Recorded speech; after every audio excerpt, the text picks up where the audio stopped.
What is up, everybody? I'm Anthony Cosenza. This is the Orange and Black Insider Bengals podcast, the water cooler chat for the week of, I guess it would be July. It's July 20th technically today, but the week of July 19th. We've got a lot of Bengals headlines to get to. We've got a lot of NFL headlines to get to, some of which not so much on the pleasant side, at least from the NFL side of things. We're going to talk about that. I'm still champing through things with a broken wing, coming back at you. Bringing a Bengals podcast, and I'm joined by a good friend of the program, Derrick Davis, otherwise known as the Orange Arrow, otherwise known as D Squared, and he has launched a fantasy football show, and he's been an awesome advocate for our show, and we've been meaning to have him on to talk not only about his new YouTube channel, we'll talk more about that, but also the fantasy football league that he started last year that is going to charity. And all the proceeds with that going to Joe Burrow's Hunger Relief Fund. But, Mr. Orange Arrow, Derrick, how you doing, buddy? What's going on? I'm doing great, man. How are you? Well, I'm doing okay. Relatively speaking, I should say. I think I probably need a few of what you're sipping on there. It's a little early, my neck of the woods, but you know what? This thing, this surgery thing that I've been talking about for weeks and weeks and weeks. I've probably been just a super big baby about it, but and people are probably like, dude, get over it. It actually was a little bit easier than I thought, but still just ready to get out of this thing and be back to normal a little bit. But we're moving forward. I'm moving forward. We're going to talk about some Bengals. Before we get started with some Bengals headlines, there's been some really cool stuff coming from the Bengals, by the way, and we're gonna talk about that. Let's start with your fantasy football show, because I think, based on where things we want to do on this podcast channel, what we want to do on this specific show, we want to lean on some fantasy football experts like yourself to get some information and help some folks out, have a little fantasy football chat within our podcast. So talk about your new show here. I'm going to put the link in the live chat for people to go subscribe to your YouTube channel. You've already got guests that we haven't even had on our show in years of existence. You've got Jay Morrison coming up, I see. But tell us about the show, man. Yeah, so I basically wasn't going to do it, and the more I got to looking at it, I'm like, you know what? Basically, I started the show to get some more pub for the fantasy league that I'm doing. I wanted to kind of show everybody the ins and outs of the league that we're in, and just show everybody week after week what we got going on. And then I started looking into it more, and I'm like, you know what? I can start doing a little fantasy knowledge. I mean, I'm not the most knowledgeable fantasy guy out there. I mean, as you can remember last year, my team didn't do so hot, but I just with all the yep. I mean, injuries killed us last year pretty hard too. So, but yeah, I started doing things with that, and then it kind of grew from there. Well, he's had Zim Hude, part of our podcast channel, on one of his, episode 2. You got him on it, and then you've got Jay Morrison coming on here. Yeah, I see. We'll stop sharing the screen here because you're wearing one of Zim's new cool shirts he's got there. Zim, absolutely, got the Burrow babies. The swag clothing line, man. It is. He's got some cool stuff. So. With that, real quick, too, before we get to some headlines, and we'll talk more about some stuff, too, but you also are spearheading a fantasy football league that we want to promote because it is benefiting Joe Burrow's Hunger Relief Fund for the second year in a row. I was part of it. I know the Locked On Bengals guys were part of it last year. A lot of others were part of the league, and I think I don't want to speak for you, but I think you may still have some openings for people to get in different kind of round robin leagues and all that kind of stuff. Yep. So last year we did 2 leagues, and I kind of just left it open and let people just keep going in, and then once we got around 24 people, and then it's kind of started slowing down a little bit. I was like, okay, we'll just do 2 leagues this year, and then kind of the following year after that, just try to build it from there. Basically what it started from was, I don't know if you're aware of or if you know of, it's called the Scott Fish Bowl, and they're drafting right now, but he has I think close to 2,000 people in this league, and all of that goes to charity. That's awesome. And it's basically donations to everyone's favorite charity and stuff like that. And that's kind of what I wanted to do for Bengals fans. And it started out with when Joe did his Heisman speech, and he was talking about Athens and Athens County and everything that they're going through. It kind of hit home because I live not too far away from there, and I've seen what he's talking about. We went to ball games every year when I was growing up in high school. All of our divisional basketball games would be in Athens, and driving through there, you see what he's talking about, and so it kind of hit home. So I wanted to do something for Bengals fans to kind of lean toward that and do something fun. And this is the second year doing it, and right now I think we've got 20 people in the league right now. So we've got 4 spots available to fill 2 leagues. Hopefully we can do more. My wife said she wanted 10 leagues, so I mean, the more the merrier. I'll commission all of those. And it's a little bit of a headache for me, but it's all for fun and it's all for a good cause. So it's definitely worth doing it. Well, it's right up our alley, and I mean, one of the many reasons we brought you on, aside from talking fantasy football and headlines and all of that going around the league, we want to promote your show. So I put the link in the live chats. Go subscribe to the Orange Arrow Fantasy Show, the YouTube channel there. Go subscribe to that. And then, of course, we have our own Orange and Black Insider Charity Fund that we're doing in the next few weeks here, where we're going to have some special guests, prizes, all that kind of stuff. And what you're doing with the Fantasy Football League just fits right into what we're trying to do there to raise money for charity. Well, we'll talk more about that. We want to get some fantasy advice from you based on some of these headlines we're going to start sharing here. Let's get to it, Derrick. And this is the one we got to start with here. And it is an article on Bengals.com, and it is from Elizabeth Blackburn, the up and coming rock star, if you will, the new rock star of the Cincinnati Bengals. Not only did she unveil a new slogan for 2021 for the Cincinnati Bengals, Derrick, but she really did a rally call for what she wants Paul Brown Stadium to be like, what she wants the in-game experience to be like. But she says it's time to rule the jungle, and rule the jungle, baby. Absolutely. That is the slogan of the team for 2021. And this is a little different and I want to get your take on this. This is a little different because the last few years, even going back into the Marvin Lewis years, it seems as if the head coaches were the ones coming up with the slogans and all of that. This is a little different, where this is coming from Elizabeth and seemingly the front office in terms of what they want things to look like, sound like, and what they want the experience to be in 2021 for fans. And here it says, "Rule the Jungle signifies the high standards and energy we expect to see on the field, in the stands, and in all areas of the organization. Rule the Jungle is a mentality that displays our confidence and strength.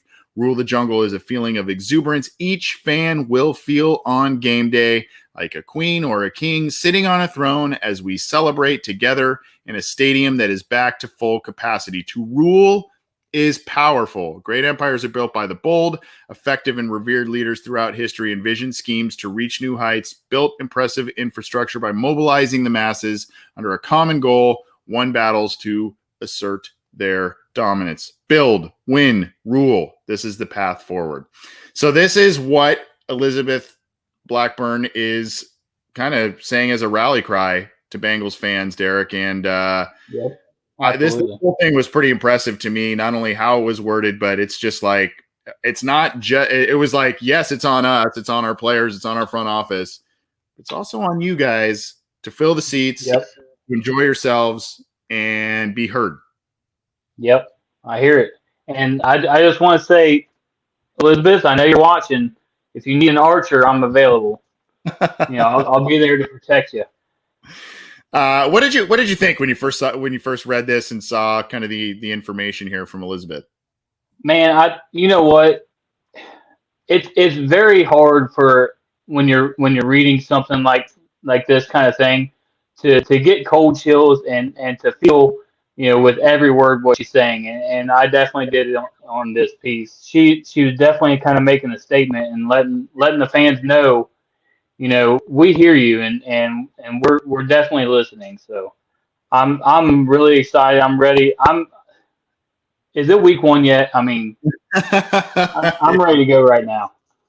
And they've got a picture here of 7 players, and I think everybody would agree that this is arguably, I mean, you can make arguments, I guess, for a couple of others that aren't pictured here, but you've got Joe Mixon on the throne, Joe Burrow, Sam Hubbard flanking him on this throne, DJ Reader, T. Higgins, Tyler Boyd, and Jesse Bates. I mean, that's the core of the team here going forward, especially with the contracts that they have and or look to sign potentially in the this summer maybe. But these are the guys that they are relying upon. And this throne too, if it looks familiar, big photo sets when they unveiled the jerseys. And then of course, when a number of different high profile Bengal fans went and checked out the jersey unveiling, they were also seen around that. So cool stuff, Derek. I thought that was really well done by the Bengals, and they continue to impress us with what they've been doing over the past year, 2 years in terms of engaging the fans and what they're trying to show us. Absolutely. And the media team has been absolutely incredible these past, and you would think, with the so-called dead period, that there wouldn't be much going on, but they've absolutely killed it. Yep. Usually there are, unfortunately, some form of like crickets with when they I don't know during this time, but they are that's not the case. That is not the case. I'm going to pull this one up here. Give me 1 sec. This is something I guess you can call it a shameful self promo if you would like. I don't really care, but this was following up with the article by Elizabeth Blackburn. This was a tweet put out by Emily Parker with a fan poll, and I'll put the link in the live chat for everybody as well. But I thought this was kind of cool, and not only was it cool because it shows a lot of different, they're tapping the fan base in terms of, hey, what do you like? What's your go-to stuff in terms of reading, listening, all that kind of stuff. We were specifically mentioned on this poll, which this show specifically, Cincy Jungle, its website, Orange is the New Black was specifically mentioned as well. So it's kind of cool that the Bengals not only have a pulse on what fans are listening to, but kind of neat to see a little bit of an impact at what we're doing on Cincy Jungle. So pretty flattering. I will ask, just a little call to action. If you do listen to the show, if you do listen to Orange is the New Black, if you do listen to Chalk Talk, if you read Cincy Jungle, go fill out this poll and let them know that, because guess what? That helps us with team credentials potentially and more access to interviews and all that kind of stuff. So please do so if you would not mind, and also talk about all the other great shows, great reporters. I think you would agree, Derek. We, as Bengals fans, have some of the best beat reporters and all kinds of different stuff that cover the team. Absolutely, man. And it when you go into the poll and you start reading some of their questions, they're asking the fans. They want to know. They want to know, kind of what you're feeling, what your thoughts are, and they go in depth on a lot of these questions. So I think they're doing a great job. Yep, they've got it dialed in, and they may be a little bit late to that game, but they've got it pretty dialed in with what the fans are doing and what they're, and if they don't have the answers right now, they're doing these types of things to get the answers from the fans. This is a question we get a lot, Derek, and how do you feel? I want to get your take on how you feel the Bengals tight end group is shaping up. And I'm going to share this article, but I'm going to ask you that question, and I want you to answer it. Because the Bengals, as it is right now, they have Thad Moss, they have CJ Uzomah, they have Drew Sample, some talent, obviously, some questions as well. As a fantasy guy and a Bengals fan, how do you feel about that group? And I'm gonna show you why in just a second. Yeah, I know they were linked to or possibly looking at picking up a wide receiver. Converted wide receiver, I guess you could say. Jordan Matthews. They was talking about him. But I personally, I'm okay with what we have. Maybe if you want to pick one guy up and then have a free agent or have a training camp battle, just kind of see, kick the tires, see what he has what he has to offer. From what I'm hearing, he's actually picking up the tight end situation pretty well. I know I read he was at George Kittle and Travis Kels. We'll say Travis Kels. Yeah, I guess we've They're been correctly, right? yeah, they were at their tight end university. But I'm a huge fan of CJ, and I think he's going to have a big season this year. Um, I did a lot of stat now, and I know it's hard to do with 2 games, but I think he was on pace last year, and I know like I said, it's really hard to base it off just 2 games, but you know, having the receivers that we have are going to open up a lot of things in the middle for him. I personally think, and I could see him being in fantasy like a tight end 5, tight end 6 kind of year, and he's going in. I think he's going undrafted right now. I think he's ranked at like the 42nd tight end, which there's only 32 starting tight ends, so I don't understand how that's even possible. Maybe they're factoring in Drew Sample, and then, like you said, Thaddeus Moss getting a couple snaps in there as well. But I definitely think that he definitely has some huge sleeper potential this year.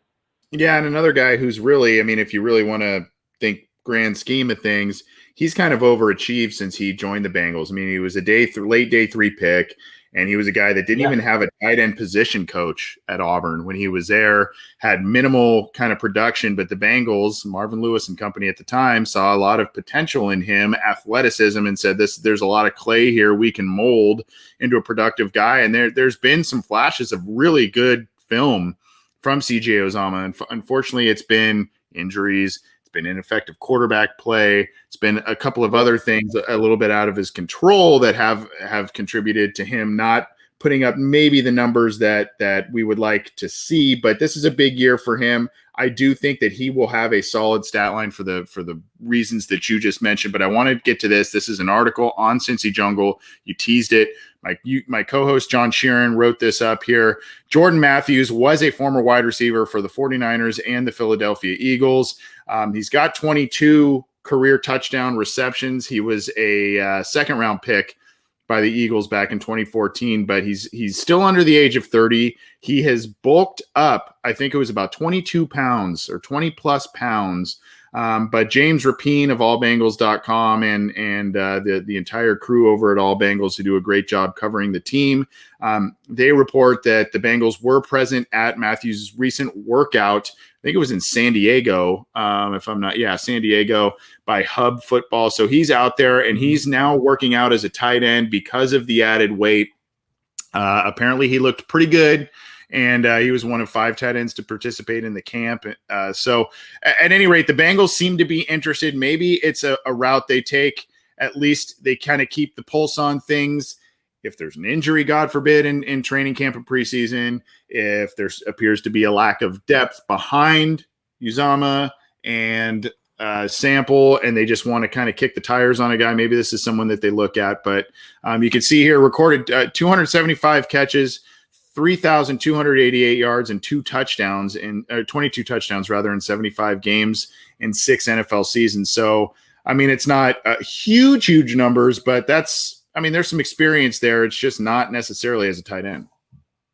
Right. And the one thing about Jordan Matthews switching to tight end, and I don't understand why a lot of bigger style wide receivers don't do this. When you get later in your career like that, if you have the ability to bulk up a little bit and then switch your position to tight end, you can prolong your career even further. And go from he had a decent route running abilities, but decent route running abilities as a receiver can almost turn into great route running abilities as a tight end.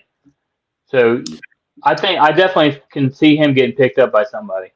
Yeah, it's kind of that old cornerback turn to safety thing, as at the end of your career type of thing. I don't think it's for every single player, but I think there are certain molds of players that it works for, and I think that the hope is because he's still on the lighter side, even with bulking up, he would still be on the lighter side as a tight end. He would have those wide receiver skills, but if you line him up in the slot, maybe in certain tight end type of situations, you have a passing game mismatch. And I think that is what the Bengals would be hoping for if they were to kick the tires. I would have no problem if the Bengals brought him in.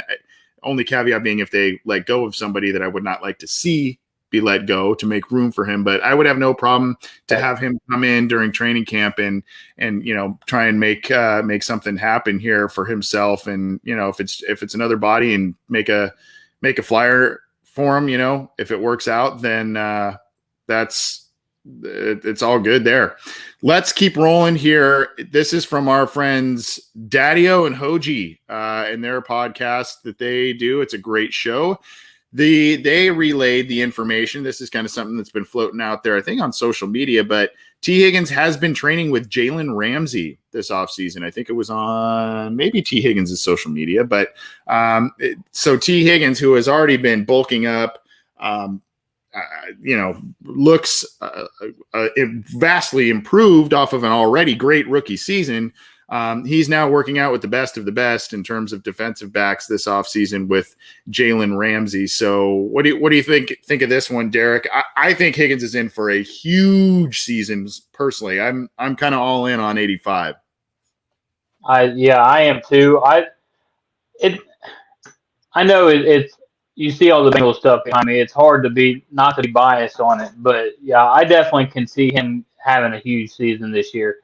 They always say if you want to be the best, you got to beat the best. And what better way to challenge himself than to line up one-on-one, press man against one of the best to do it in the game.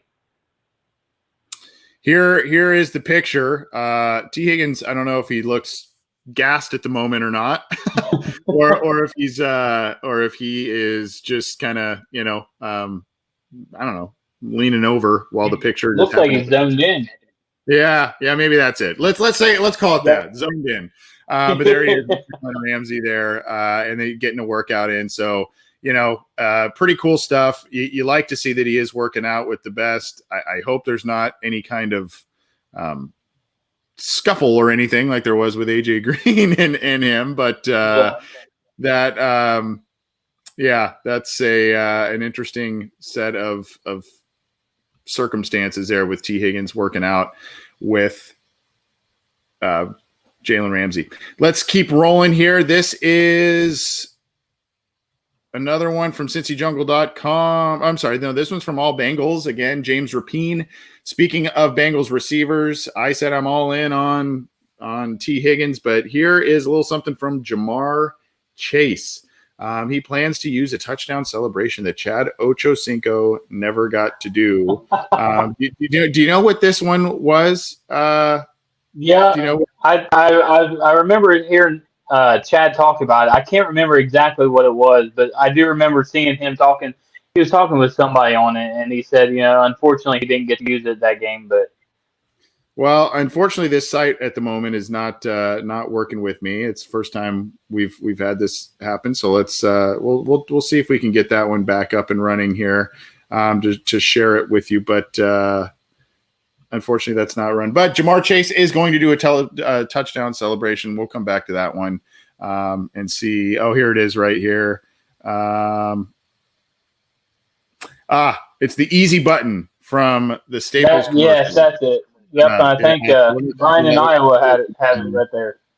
Yeah, let me share this again here for the folks. It's the easy button. That's what it was. I was trying to scroll down here, and here it is right here. Again, James Rapine of allbengals.com relaying the funny story here. We were playing the Kansas City Chiefs in Kansas City. I'm not sure if people watching at home, I'm not sure if you remember the easy button commercial. When you press it, it says that was easy.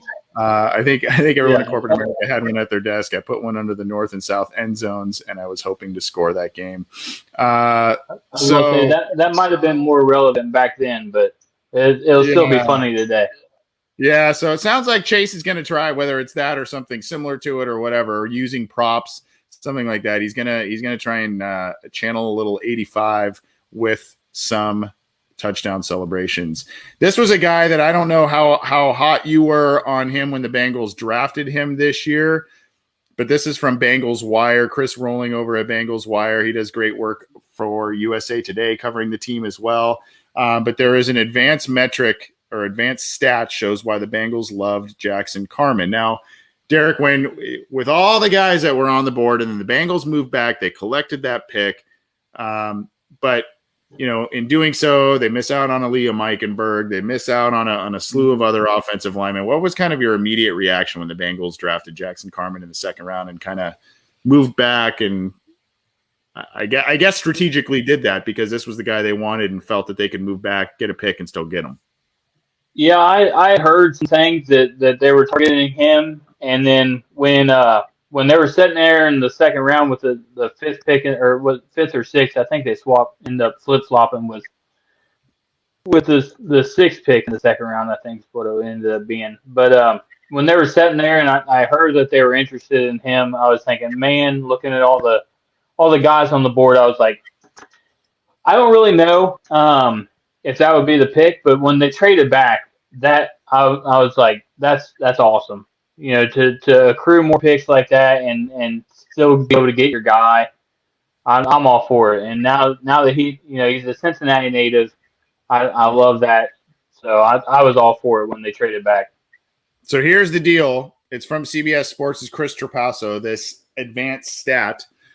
He allowed a pressure on just 3.1% of his pass blocking snaps in 2019 and 2020. Derek, this is a guy who played at Clemson. This is a guy who played in the playoff. I mean, right. He played in some high-profile games against some good players. I know ACC isn't necessarily the SEC, but Clemson played a lot of good teams. And here's the quote here. Quote, Carman likely slimmed down for the Clemson Pro Day because after being listed in the 340s, he was only 317 at that Pro Day. That's an encouraging weight for Carman because the one clear-cut weakness to his game was an absence of quickness in his lower half. And he's moving inside to guard, we all know that, in Cincinnati, a spot where his prodigious power will be highlighted. Carman is a quality pass protector who will quietly be instrumental in a big year 2 jump for Joe Burrow. Again, that's CBS Sports' Chris Trapasso talking about Carman allowing a pressure on just 3.1% of his. No, that's not sack. That's pressure. So that's pretty impressive over a 2-year span in my feeble little opinion. Absolutely. And, he was, like you said, he was going up against the best of the best. I mean, every year he played, he was in the playoffs. So, he was going up against Ohio State 2 years ago and then Ohio State this year, which it hurt me to see a couple years ago when they beat us. But I'm a big Ohio State fan, if you can't tell. But yeah, not last year, but the year before, he was going up against like Chase Young and guys like that. So yeah. Let's keep going here. This is kind of an interesting one about the Bengals and the Washington football team, the preseason game. Just a quick little note, courtesy of Jason Markham, the NFL Network will have a live broadcast of Bengals versus Washington football team preseason game. We don't know, I guess the storyline here is we don't know exactly what Joe Burrow is going to do or not do in the preseason and training camp, all of that. He keeps saying he's going to be ready week 1. A lot of signs are pointing to that, but there's going to be a live broadcast of the game. Usually that's not always the case because preseason games are a little harder to find, especially when you're not the Dallas Cowboys and all that kind of stuff. But the Bengals are, I guess, they're going to have another airing of this game, Derek. Yeah, and this is, I don't have any sources at all, but if I was to be a betting man, which I am, I would venture to say that this will probably be a game, the game where Joe Burrow is out there in the first series and he plays the first series just so everyone can see, hey, I'm back. Yeah. I could definitely see that happening. You may be very correct on that. We're going to get to a few more Bengals headlines. We're going to talk a little bit of fantasy football and then transition into some AFC North and NFL headlines. I'm Anthony Cosenza of the Orange and Black Insider Bengals podcast and CincyJungle.com. I'm joined by the Orange Arrow, Derrick Davis, and one of the fan favorite Twitter follows out there. And happy to be talking to him about his new fantasy football YouTube channel. Go check that out. and, of course, the Fantasy Football League he has started that is benefiting the Joe Burrow Hunger Relief Fund that you can be a part of if you are so inclined. I want to talk about this. One of the Cincinnati Bengals' best players ever, one of our show's favorite guys because he's been on our show and he's an awesome guest and an awesome man. Ken Anderson, I think it was late last week, Derek, opened up a Just Brew coffee shop in the, I think it's the greater Cincinnati area. Ken Anderson's new coffee shop provides work opportunities for special needs adults, and it is part of the Ken Anderson Alliance. So yeah, it was last Thursday. That's when I was under the knife. So I was in and out of being news aware, but it is just north of Cincinnati in the town of Silverton. But it employs over a dozen adults with special needs and is directly affiliated with Anderson's nonprofit organization. So this is really cool, man. I think this is really cool. And it just shows the character of Ken Anderson, what he's trying to do. And, we're here talking and pounding the table about he's got to be in the Ring of Honor. He's got to be in the Hall of Fame. He's got to do this. And here he is doing this. Derek, I just think it's pretty cool. Yeah, it's awesome. And I think was he on your show last year and he had mentioned they were looking into doing this right before COVID had hit and they kind of pushed it back and everything. Yeah, good memory. Yeah, he's been on. He was on our show last summer, basically about a year ago, and then he was on again early this year. And then, just to let everybody know, his charity is one that we are trying to highlight in our Charity Fest. And we've been in touch with Ken again, and he is willing to make an appearance again on our show. We just got to coordinate that. So we are very excited to be talking to him again. And then obviously it works well with what he just opened up here, the Just Brew coffee shop. So good memory, man. Yeah, it's awesome. It's awesome. Hey, I got to use it for something, I don't use it for important stuff, just useless knowledge, Yeah. And I think, and he's got himself a new beer now too.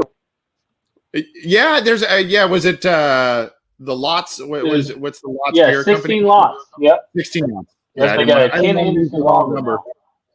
Yeah, have you tried it, or has it been mass produced? I don't know. I saw him sipping on it. Ken Anderson. Yeah, they had a taste testing, and of course the Queen herself, Elizabeth, was out there. But they had a taste testing, and I think they said they're planning on starting it out week one of the regular season. I think is when they'll start mass producing it. Nice. I know. I don't know. He always likes to do he was trying to do the Keystones with Kenny. So I don't know if he's going to move away from the old Keystone beers for the sake of his own beer, or I don't know what he's going to do. Yeah, and 16 Lots. They were on Iceman's Strawberry Ice's podcast. I think it was yesterday, and he's Dale Hall was on there, and he said, I think he said, if you can get it to taste like Keystone, that's perfect. That's what he told him. Yeah, he said they asked him, what beer he likes, and he said Keystone. He said if you can get it like Keystone, that'd be perfect. That's absolutely hilarious. Let's keep rolling. Nothing like telling a microbrew make a Keystone. I like that. That's hilarious. Right. So this is.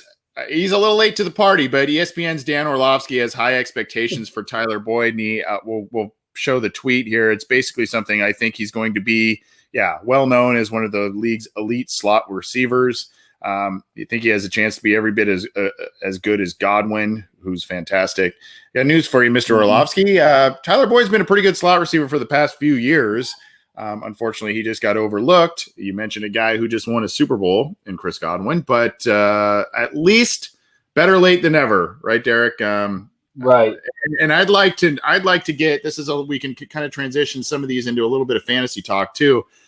Where do you have Tyler Boyd in the mix of things with wide receivers? Because you've got Jamar Chase now. We mentioned it looks like T. Higgins is on a mission to dominate this year. And then, of course, Tyler Boyd, who's basically always around 6-7 touchdown receptions and 1,000 yards, at least for the past 2-3 seasons. That's kind of been the case. So where do you have him in the mix of things, especially with the addition of Chase? Yeah, right now, and I don't do rankings and projections myself. I kind of just kind of look at where consensus has them and ADP and everything. But right now, consensus ranks for Tyler Boyd is wide receiver 40, which is just absolutely insane to me. Yeah. But when I look at things, I like to wide receiver 40. That's good for you in your fantasy draft. That just means you can pick him up later. Maybe pick him up an extra round that you weren't expecting to. If you're wanting to pick him in the sixth, seventh, eighth round, now you can pick him up in the ninth or 10th. And with all the Bengals receivers, I've kind of been looking at going just taking the latest one because I think they'll all relatively have close to the same amount of yards. And I think it was PFF had Tyler Boyd with the most receiving yards of any football player in the last 3 or 4 years in the slot, Mm-hmm. which Yep. is just crazy to me. And Yeah. I mean, he's just got these elite skills, and him, just like I said with CJ, you know, that leaves a lot of targets for them in the middle with when you got guys like T. Higgins and Jamar Chase absolutely stretching the field out. So Yeah. I definitely look for Tyler Boyd to get 950, 1,000 yards, somewhere around there. So I'm going to put you on the spot here as well because we're going to transition and talk a little bit Joe Burrow in terms of fantasy football. And this is from Sportsbook Wire, part of the USA Today network. And they are saying where to target Cincinnati Bengals Joe Burrow over the weekend. One of my good friends sent me.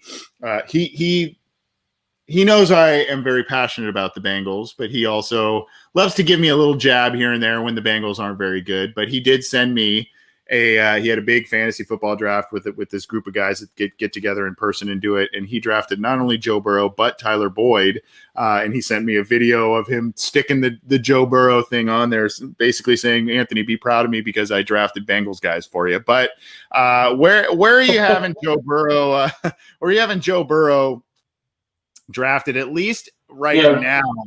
I think this will change pretty drastically based on what we see in training camp and preseason and all that kind of stuff. But as of now, it shows here Joe Burrow's average draft position is basically just below 50.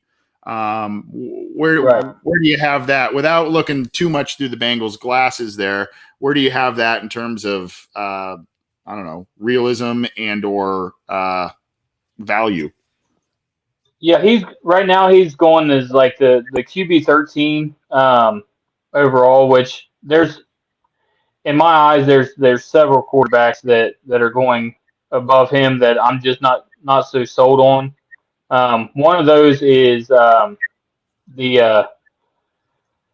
Jalen Hurts is one guy that he's going as right now as the quarterback 11, and I heard some rumblings where Philly was mentioned to be one of the teams in consideration for Aaron Rodgers. So if that's the case, I don't understand why QB 11 is the appropriate pick for him. And then Taysom Hill, Jameis Winston, guys like that are right there too. But yeah, he's going in like the seventh, eighth round, I think. Burrow is. I think that's Obviously in about the start of the eighth round. And it obviously if you're in our league, you're probably gonna have to pick him way earlier than that. But with a bunch of Bengals fans, he might go 101. You never know. But yeah, I definitely I would see guys like Tom Brady, Dak Prescott are going ahead of him. I can understand that. Dak's just coming off the injury too, so we'll have to see what happens with him. Justin Herbert's going ahead of him. I liked Herbert last year. He done well for me in a lot of leagues, but I definitely think I see some regression in hit some of his stats. So I could see Burrow surpassing him as well. So I could see Burrow ultimately finishing in the QB 7, 8, 9 range for the year, and which which is perfect because they talk every year. Who's the quarterback that you're going to get in like the 8th through the 13th round that's going to ultimately return value for you and end up being in the way outdoing his average draft position. The first year it was Patrick Mahomes, then it was Lamar Jackson, then it was Josh Allen, and I definitely think Burrow could be the one this year that does that same thing.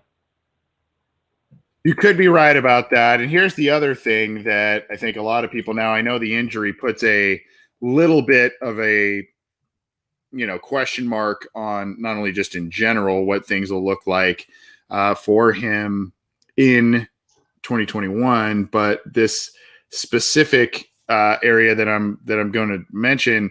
Usually what you like to see out of a quarterback as well in terms of fantasy football is the ability to run the ball. Now we don't know exactly how much the Bengals will allow Joe Burrow to do that. We don't know exactly how comfortable he will be doing that, especially early on. But in 10 games, he had 3 rushing touchdowns as well. So, Right. he can get in the end zone with his legs, and that's always something that is a value point as well. So when you look at, 13 touchdown passes, well, he had an additional 3 touchdowns on the ground, and then, the multitude of drops and other stuff from that were plaguing the team at times. You can look at all that stuff. Yeah, But and AJ Green last year was actually he was I think the worst receiver as far as catch percentage on catchable targets last year at like 49% or something like that, just below 50%. So you get a guy like Jamar Chase in there, and we don't know with AJ whether it was health or what was going on with him, whether he just couldn't make the connection with Joe Burrow. But you get a guy like Jamar Chase in there who's got that connection with Burrow, and he's got that the previous years where they just lit the league on fire, lit the college ranks on fire. You give him those 120 targets that AJ Green had, and I just think the sky's the limit for these guys. Yep. Good analysis there. And before we just kind of wrap up a couple of little quick things with the Bengals, we'll transition to the AFC North. Quickly, Derrick, if you wouldn't mind, tell us again about and I'll share it within the chat and everything, your fantasy football show, the YouTube channel, and then of course the fantasy football league that you are spearheading. And how people can get involved. I don't know if you're specifically have a call to action for people to get involved in the fantasy league, but if you've got that on hand, we'd love to hear it. Yeah, I've got it. Let me try to get it pulled up. So I do it on the Sleeper app. Sorry, my kids are. We've been there, dude. Here, and I'm trying to wrangle them. And you were crushing me. I was like, oh no, what I No, you're good. And I just lost everything. I was getting ready to pull it all up, but that's all right. Well, here's the YouTube channel, the Orange Arrow Fantasy Show. Again, he's had Zim Hude, our buddy from the Cincy Jungle podcast channel, and he's got Jay Morrison coming up already, just a handful of episodes in, and we will be likely tapping Derrick for his fantasy football knowledge for our listeners. So if you are so inclined, go subscribe. If you're a fantasy football player, go subscribe. And Derrick, when you get that information, for folks to be able to join the fantasy league, send it out to folks, and we'll get that going, because your money that goes to that league is actually going to be proceeds going to the Joe Burrow Hunger Relief Fund. So definitely. So what I started off doing was I started a GoFundMe, and it's pinned on the top of my Twitter page. And I think that people might have been reluctant to do that kind of thing. So I was just like, you know what? Last year we just had everybody go to the league, or go to the thing, Burrow's Hunger Relief Fund, donate there, and then just post a screenshot, let me know that you donated, and that's how you entered in the league. I haven't created the league yet. What I want to do is get everybody together and then kind of divide and conquer, separate them all out, and then go that route. So once I get everything separated, I'll send everybody the league invites, and then that's how I'll go about that. And then, of course, you've got a pretty good Twitter following there, so I'm sure you'll throw it out on your Twitter account there too. So, yep, cool. Absolutely. We're talking all this fantasy football, Derrick, and I can't talk about fantasy football. I can't talk about sports betting and gambling or anything without mentioning Symbol, right? We were talking a little bit about Symbol before we took the air. You said you have actually invested in the Cincinnati Bengals, SIMBULL. It is the stock market for sports.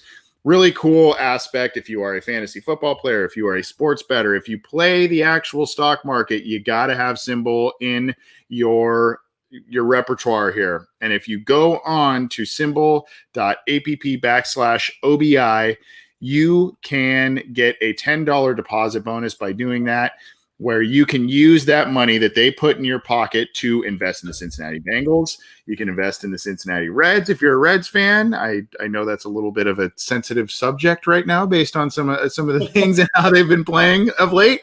But if you want to do that, hey, maybe it's a good time to buy low. Maybe you want to unload some of that stock. College football's around the corner. So if you've got a specific college team you want to invest in, you can do that. It's not just for the Cincinnati Bengals, but for the sake of this program, of course it is. The Bengals stock has risen since we've partnered up with Symbol, but that doesn't mean that you can't still make quite a bit of money if the Bengals end up surprising folks, winning a lot of games this year, and appear to be heading in a good direction for years to come. This is a good way that you can make money on teams that you are passionate about. Again, SIMBULL, the stock market for sports. Go to the link that I put in the live chats where you can get a $10 deposit bonus by signing up for their services. And Derrick, you said you invested in the Bengals through that, correct? Absolutely. I did. When you guys first started talking about it, when you had your interview. Yes, absolutely. When you guys were first talking about it, when you were on there with I can't think of his name now. The guy who created Symbol. Yeah. I went in that moment and I bought him at 20. Actually, it was $15 a share. Oh, so I've gotten a little bit of return on my investment there. Absolutely. Yeah, good for you. Good for you. See, success story right there. I love it. So go to Symbol, SIMBULL.app/OBI. Let's do a couple more Bengal things. We got to get going through some of these. We're going a little long, but it's awesome talking to our buddy, the Orange Arrow. Let's go here. Let's do this one. This is just a quick, and by the way, I don't know how they got this Twitter handle at Bengal Updates. That's a pretty solid Twitter handle. Oh, wow. There. Yeah, at Bengal Updates. As only the Bengals UK guys would say. Solid handle. Only 4 followers. Go give them a follow. But basically, they relayed the fact that Adam Rank of NFL.com said that the Bengals will be one of the most enjoyable teams to watch in 2021, Derrick. So a little bit of sunshine I'm trying to bestow on everybody. And my thing with, I've been telling people when they inevitably ask me how the Bengals are going to be this year, or just kind of either my friends or whatever, I always just kind of say, I think they'll be very competitive. I think they'll be, they could maybe sniff the playoffs or at least be in that conversation late in the year. But at a minimum, and this may or may not, this may be a backhanded compliment, but if they're going to lose, they're going to lose fun. They're actually going to put up. There's not going to be 27-3s. There's not going to be like 30-7s or any of that kind of stuff. If they're going to lose, they're going to probably be putting up 4+ touchdowns, I would think, en route to a season that would at least be pretty enjoyable to watch. And I think that's what Adam maybe was saying along those same wavelengths. I don't know if you agree with me or not, but I think you're pretty optimistic. You've got like double digit wins for them, right? Yeah, I'm thinking 11+ wins. Honestly, I was at 10. And then my whole thinking is with the whole Aaron Rodgers situation. I know they just talked about it today. If it's not Aaron Rodgers against Green Bay, I think we can win that game. But I think there was a lot of games last year that they definitely could have and should have won. So that's my thinking on that. I've got 11+ wins. Good for you. And those 11 those one possession games, right? Those old one Yes. possession games. Yeah, they were 1-20 in one Oof. possession games. That's Oof. crazy. Let's I guess you could say 1-19-1 or whatever. yeah, there you go. And real quickly, we talked Bengals tight ends, and we didn't even mention this guy, a guy that a lot of people think they could develop into a guy that can come into the Bengals tight end group. Pro Wells out of TCU. It is his birthday today, so happy birthday, Pro Wells, on July 20th there of the Cincinnati Bengals. So yeah, there you go. And he's already got the name. It's like, come on, just get on the roster, man. Let's transition Absolutely. and this one bugs me a little bit, man. We're gonna transition to AFC North. The Steelers somehow, some way, with all of their money issues, with all of their problems, they're able to sign Melvin Ingram and get that old 3-4 edge rush guy.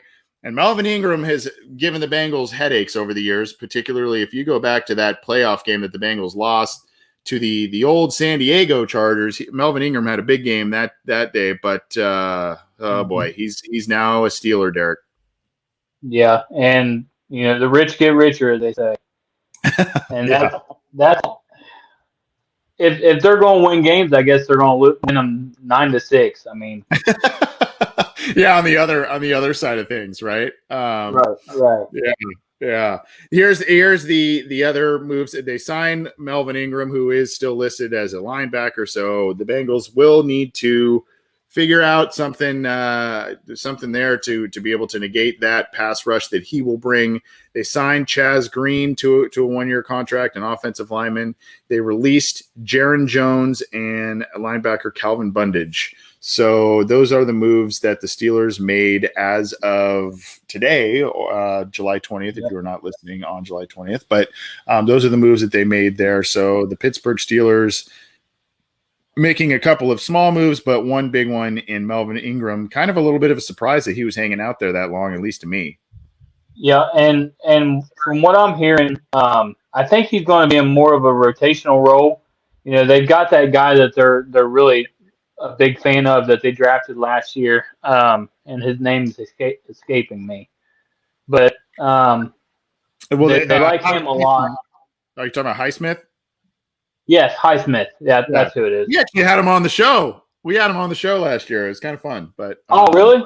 Yeah. Go back and check out that interview before the draft. We had him on, and I said to myself, I'm like, watch, great kid, pass rusher, maybe a tweener linebacker, defensive end guy, a hybrid type of player. I'm like, watch, he's gonna go to the Ravens or the Steelers. We interviewed him on the show. He's gonna go there. Right? Where'd he go? He went to the Steelers. But great kid. Anyway, go ahead. But yeah, they seem to be really impressed with him. From I listened to the Peacock and Williamson just today. They were talking about it, and from what I heard, they wanted to have him as kind of a redshirt guy last year, and then when Dupree that got hurt, he kind of got forced into playing, and I guess he done really well for him. So they kind of want to keep Ingram as that rotational player, and then TJ likes to kind of check himself out, get a breather every now and then, and that kind of thing. So I'm sure they'll rotate them guys in and out a lot and keep them fresh. Well, so. They don't they know how to generate pressure with whoever they've got. They know that the Steelers just no matter what, they seem to do that. So the Bengals better be ready on the offensive line. We talked a little Jackson Carman earlier, and so he's going to be a key guy along with Riley Reif as well on that right side. Those additions there. This is just I'm not going to go through this a bunch here. By the way, are you doing okay on time, Derek? We're going a little long here, but I'm great. Okay, good. There's at least from the Baltimore Ravens perspective, this is from Ryan Mink, who is a Baltimore Ravens staff writer for BaltimoreRavens.com, looking around the division, and it's an interesting article talking long-term outlook for the division. And so, he says Pittsburgh Steelers are in win now mode. The Browns are a good young roster that created a contender. The Bengals are building around their quarterback. So I will put this link in the live chat as well. But go check that out from BaltimoreRavens.com. Pretty cool breakdown. It may be a little bit like, well, of course, like because we're all sitting here on the inside, focused on the Cincinnati Bengals, but at least not only you get from the other side of the fence's viewpoint of the Bengals, but also the rest of the teams in the AFC North, at least a little snapshot preview as to where things appear to be headed. So, some good insight there from BaltimoreRavens.com. This was a guy, I don't know if you remember this guy. Some Bengals fans wanted him, Curtis Weaver. Do you remember this? Do you remember this name, Derek, from the draft? I don't think so. Well, he's another edge rush guy, and this is from Dogs by Nature, our counterpart site on the SB Nation network. But he lost his rookie season last year to injury and is now looking to come back and find a place on this defensive line. But you've now got a guy who's coming in and trying to prove himself. He seemed to be a talented guy. The Browns had a lot of injuries to very young, talented defensive players last year, man. I mean, they had Grant Delpit go down. They had Weaver go down. I mean, there are a lot of guys that lost time, and then they still won, 12 games, went far into the playoffs. So, they are getting these guys back. They are poised to make another good run, it would seem. And this is a guy who should help them. Geno Atkins is apparently cleared by his doctor, Dr. Cooper, and this is by Ian Rappaport at Rap Sheet. He is cleared by Dr. Cooper for all football activity in mid-June. He was cleared for all football activity, but he's now going to start taking visits and looking around at teams. So Geno Atkins is now looking to find his next landing spot. This was as of yesterday, July 19th. He is looking to find his next landing spot. We don't know if that's going to be with the Cincinnati Bengals. It would seem probably not. There was a report earlier in the offseason that said a reunion could be possible between Atkins and the Bengals. Maybe since the Bengals did not get Sheldon Rankins, et cetera, maybe that's why there are, there may be a door open there. We'll see. But Larry Ogunjobi now in there and others. So we will have to see what is going on there. But I think we've got Derek back now. But Geno Atkins cleared. Sorry about that. No, that's all right. Geno Atkins cleared to, by his doctor and is now taking visits and doing things. So I was just kind of saying, Derek, maybe a reunion with the Bengals. I doubt it, but it'll be interesting to see where he ends up. And just a completely different offseason in the fact that you've got AJ Green elsewhere now, probably Geno Atkins. It's just kind of like, oh, wow, guys who've been with the team for a decade are gone, it would seem. Right. And going on with that, do you think that they will wait until he gets signed somewhere before they send something to him or do a farewell or something like that? Yeah, that's the one thing I noticed. I'm not sure what's going on with that, but interesting. Yeah, I didn't. That's a good observation. I didn't really notice that, but that is a good observation. Probably. I think they do it pretty early on with AJ. It was like, yeah, this is we're going separate ways. Yeah. And that kind of tells me that maybe they're leaving a chance. Maybe they said to him, "Hey, go out there, see what you can get, and then come back to us. And if you're not getting what you want, we'll see if we can work something out." I mean, and I'm just speculating. I don't know any details on that, but that's just kind of what, in my eyes, that's kind of what I was thinking. That's a good observation. And one thing, I don't have a specific article to put up here, but the one thing maybe complicating or adding to some mystery to this is Kawan Short, another defensive lineman who was a really productive player for the Carolina Panthers, also had some injuries. He is now looking to be on the mend, healed up, and is looking for his next shot as well. So Geno Atkins has had a much more storied career than Quan Short. Quan Short, nothing to sneeze at, multiple-time Pro Bowl player and whatnot, but all of a sudden you've got two guys kind of similar career paths, similar situations with their injuries. Where do teams want to go with that, and who's healthier at this point in their career? I believe Geno Atkins is older than Quan Short. So, there's a lot of different things. I mentioned again, there was an article a while ago that said that a reunion could be possible between the Bengals and Atkins, but it may be unlikely at this point. We'll see. This is just a quick one. I didn't really read to be quite honest with you, I didn't read the meat of this article. It is on cincyjungle.com, but this is an alternate viewing of Monday Night Football featuring the Manning brothers. So you can get an alternate version here. And the NFL world just cannot get enough of them Manning boys, right? So this is basically a partnership. The Monday Night Football Megacast will air on ESPN2 for 10 games in each of the next 3 seasons, and will include current and former NFL players and celebrities joining the Manning brothers on the broadcast. A host for the broadcast has not been named. So this partnership this is a quote here. This partnership with ESPN and the Walt Disney Company reflects an ongoing shared commitment to offering fans fun, innovative content. ESPN Plus has been a terrific partner for Omaha Productions, Manning's production company, as we built out the Places franchise, and we're excited to co-create a new megacast format that will have something for everyone, end quote.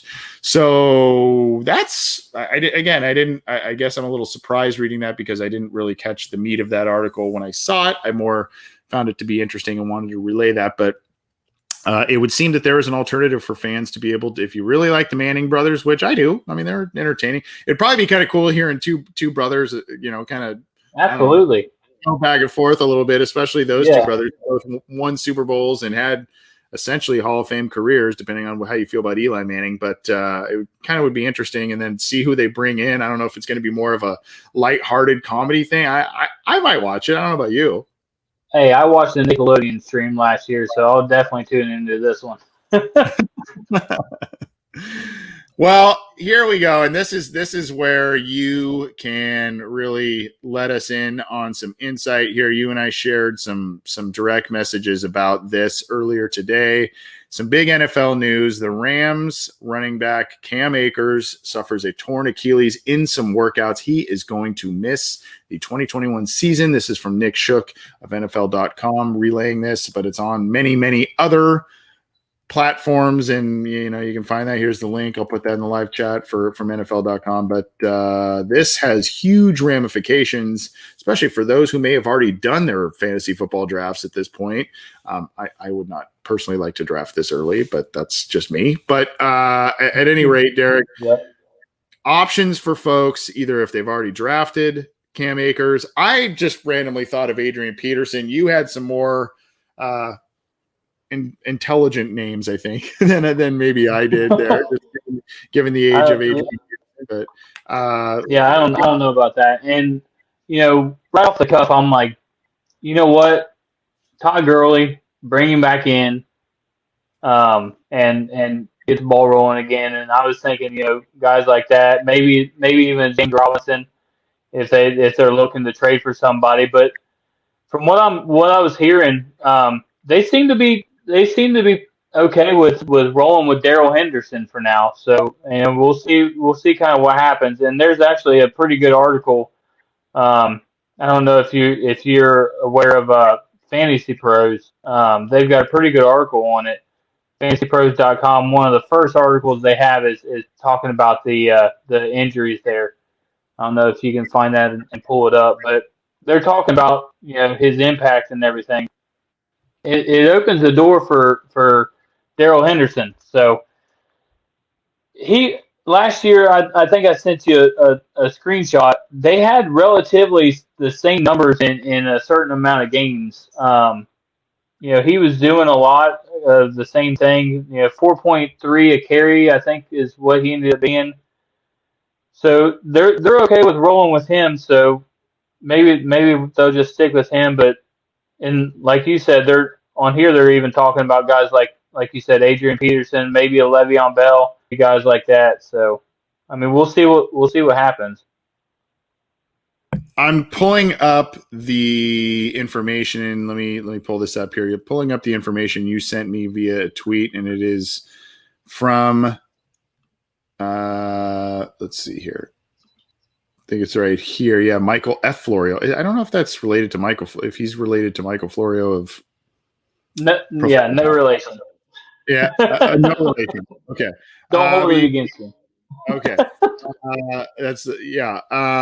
Cam Akers, you see here the 145 carries, 625 yards, 2 touchdowns.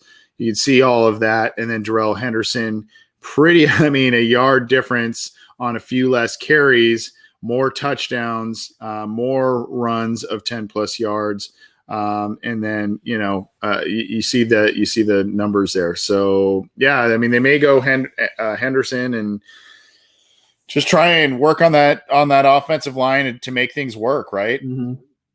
And like you said, maybe they'll end up pulling a guy like a Adrian Peterson or somebody like that to kind of give him that breather, that breather role, that change of pace back. So I could see them doing that. And I thought there was a couple weeks, I think weeks 8 through 12 or something like that last year, where he had some really good runs.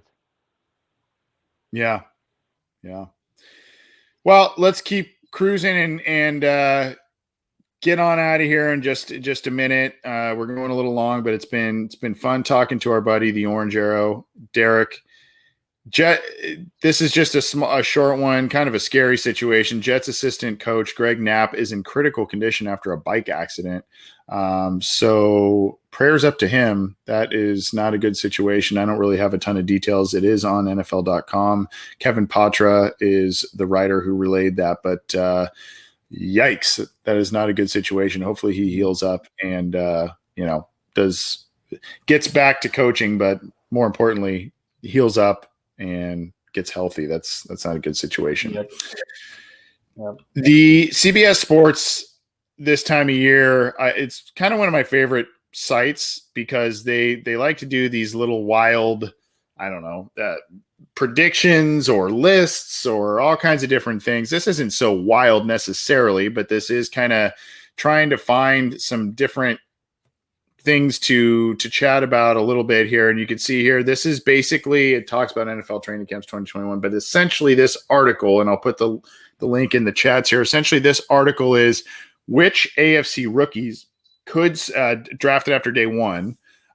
So non-first rounders in the AFC who could earn key roles. Now, before I go down there to the Bengals, because there is a Bengal player listed here, who do you think that they tabbed on that in this list? Honestly, I mean, it should be Evan McPherson because he's going to have a key role. But if I was having to go with some of the guys, I would say they're not going to say Jackson Carman because that would be just too easy for him. So I would say probably Joseph Asai, maybe. So I was going to say Joseph Asai. When I saw this article, that's who I thought. But you gave CBS Sports too much credit because they gave it to Jackson Carman.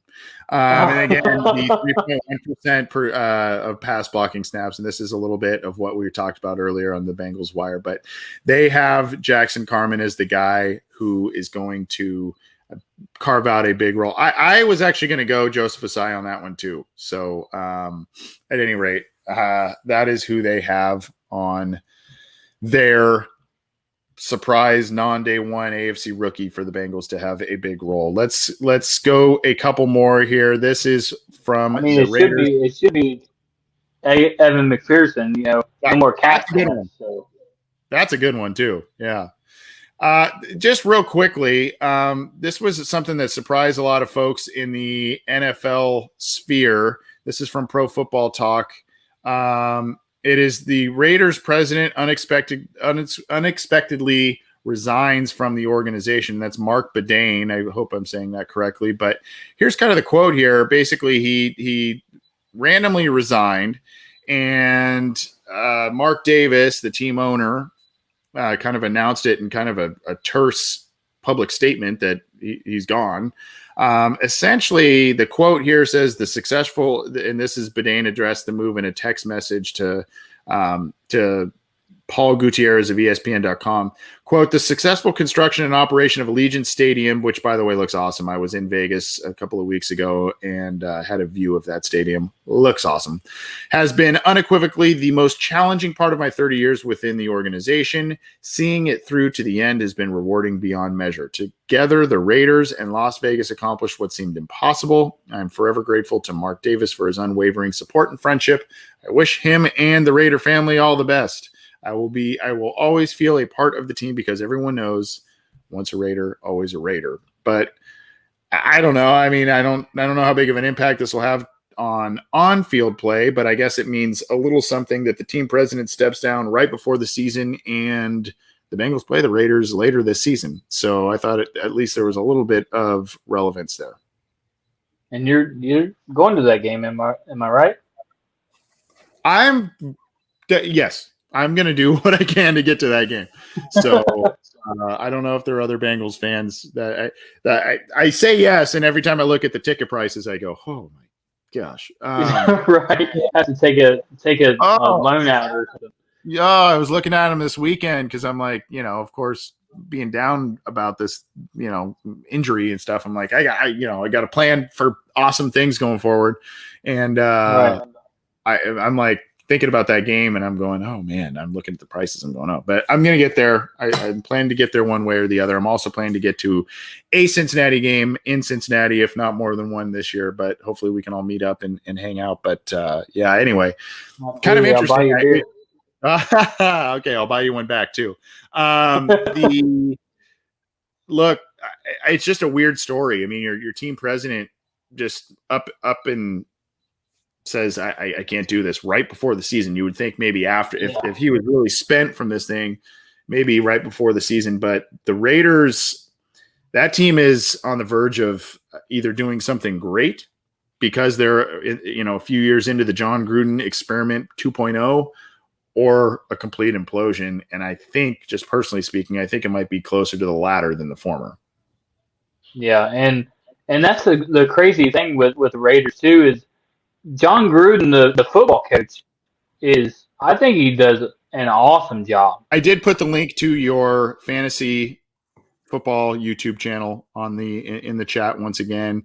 Where can people find you on Twitter and potentially a little bit down the road get involved in that fantasy football league that you are spearheading to help out the Joe Burrow Hunger Relief Fund? And before you do that too, tell us why the superhero, the thing you're doing there. How did that come about? A little sneak peek on that. I'm actually doing a big reveal. Logie is going to be doing some professional photos of me being crazy, but we're going to do a big reveal of the full suit. But yeah, I just, it all started as I was the Bengal last year, as you can remember. And I don't know if you remember seeing the suit and everything. There was a couple issues, a couple wardrobe malfunctions, as it were, that were I didn't really like the fit on some parts of that. So okay. So I was like, you know what? I like the Green Arrow. I like the show. I'm a DC fan. I'm a Marvel fan too. I like all comics, but I'm an outdoorsman. I'm a hunter. What better thing to do than to be the Orange Arrow? So that's how that whole thing started. But yeah, definitely. And if anybody wants to get with Logie on some photos, I think he done some for John as well. He does really great work. But yeah, get with him if you need some professional photos done. For sure. And he's on Twitter. Where can they find you on Twitter? Yeah, you can find me at the Bengal 4 on Twitter, and that's where I have, like I said, I got my pinned tweet on how to donate if you want to be in the league. You can either go on my GoFundMe, or you can just donate straight to the Joe Burrow Hunger Relief Fund. and then just like I said, send me a screenshot showing that you donated, and that'll get you in the league. And then, yeah, I mean, we're hopefully we can just get this thing going. The last day to sign up is August the 7th because I want to give myself a few weeks to get everything together. And we're going to have the draft on the 21st. I'm hoping to do a live/online draft at maybe one of the local breweries in Cincinnati or somewhere like that. Maybe even go up to the Holy Grail or somewhere like that. Nice. And I'm going to do a live fantasy show on there as well while I'm there. Try to draft and do a show at the same time. We'll see how that works out. Nice. Well, I hope I don't finish in the in the cellar again this year, but we'll see how that works. Yeah, me too. These I think I've joked with you before about this. It's funny because I play fantasy football, and I've either won it all, which has been very few and far between of all the years that I've played fantasy football, or I finished like dead last. And it, my brother and all kinds of people always joke. They're like, dude, you write about the team, you podcast about NFL football, and you are like one of the worst fantasy football players I've ever seen. So anyway, whatever. But how much is it to buy in again? I don't know if you'd mentioned that. Yeah. It's a minimum $25 entry. Okay. And like I said, all the proceeds of that go to the Joe Burrow Hunger Relief Fund. I know, Anthony, you're in it. Jay Morrison said he was interested. I think he's going to be in it. The guys from the Same Old Stripes, they're going to do a joint team. There's quite a few people that going to be in it this year. And then I'm going to do a big, huge Cincy prize pack for the winner. LFG Cincy, they're going to donate a shirt, and they're going to be in the league as well. And then I think Zim said he might donate something too. And then I'm actually doing a $20 kind of raffle thing where, and I should have sent you a link to that too as well. But it's a $20 raffle where all the proceeds are going towards buying stuff for the winner of the league, and then the raffle winner will get an autographed Joe Burrow signed football. Oh wow! And then all the proceeds again go to either charity and or the winner for that. Correct? That's right. What you're saying. Right. Cool. Yeah, I won't be collecting a dime on this. I didn't think so. Well, that's awesome. It's an awesome thing you were doing, and I know a lot of folks in the nonprofit sphere have been hurting the past year because they can't do the in-person fundraising and all this kind of stuff. So they've been relying on a lot of this stuff. So it's very, very cool that you are doing that, and a great, great cause. To that point, I know we've talked about this. We teased it a little bit here, and we've talked about it a little bit on the past couple of shows, been in a couple of weeks. And this is kind of, because it's our first time doing it, it is a little bit of a nebulous thing, but we've been in contact with some folks from the couple of the charities that we want to represent in our own Charity Fest. They are open to come on the show. They are open to us supporting their charities. So we've got prizes, we've got all kinds of different stuff, but our hope is that we make a sizable impact for a number of Bengals players, whether it's current or former, a lot of their charities to, make an impact there because of what everybody's experienced the past couple of years. So stay tuned for that. It'll happen. We're going to be coinciding it with the kickoff of training camp, and maybe even into it with special appearances, prizes for big donors, all that kind of stuff. We want to make a big impact. So check that out, and we'll be able to get you some more details as it goes. So at any rate, Derrick, good to have you on, man. Been too long since we've had you on. We should have had you on a lot earlier, but cool what you're doing, not only with the Fantasy Football League, but with your fantasy show. Sorry we took up so much of your time, but thanks for coming on, man. Hey, absolutely. It was I had a lot of fun.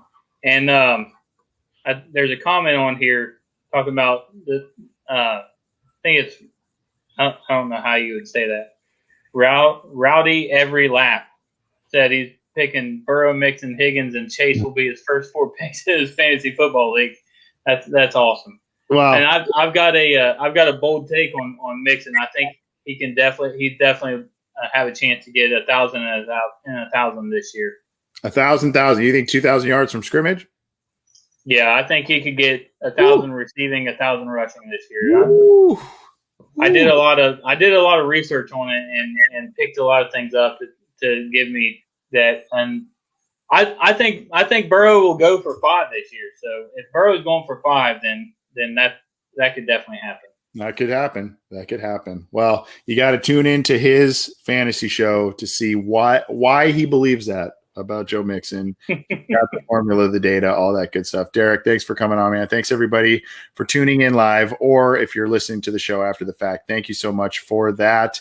And as I mentioned, go on that Bengals.com, the poll there, and list all of the pod, not just ours, not just Cincy Jungle. I mean, if you read the stuff, if you watch our shows, all that kind of stuff, if you listen to it, please put us down. But all the ones, because they're all important. They all do a great job, and we've got some great beat reporters and whatnot that cover the team. So appreciate the little nod there from the team, and hopefully they get the data that they are looking for. Hopefully you all have a great rest of the week. We'll be back again tomorrow night. John Sheeran and myself giving you the deep dive show, and stay well, everybody. Have a good rest of your week. Thanks for tuning in. We'll see you.